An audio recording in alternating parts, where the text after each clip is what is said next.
میخوام توی این پست آموزش بدم که چطوری 60% به اضافه 2 رو ما حساب کنیم.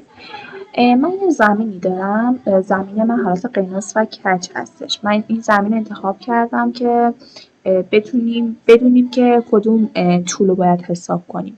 برای 60% به اضافه 2 همیشه طولی که بزرگه رو ما حساب میکنیم و توی تصویر نقشه نگاه میکنیم محل احداث زمین ما کجاست. این تصویر نقشه محل احداث زمین من قسمت غربه، یعنی این قسمت. پس من باید این قسمت همون 60% به اضافه 2 انتخاب کنم، نشون بدم و محدوده ملکم مشخص بشه. اول از همه من میام زمینم رو صاف میکنم، یه خط صاف میکشم و اینو من صافش میکنم. خب بعد از اینکه صاف کردم این زیر ام از 83 طولش. من توی ماشین حساب 83 رو ضرب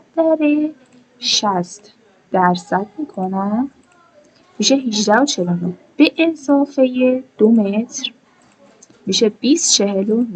پس من از این خط از ابتداش، چون ملک من این قسمت دیگه، 20.49 رو نشون میدم. 20.49 بود دیگه اگه و این محدوده میشه محدوده ملک من و این محدوده میشه محدوده حیات من.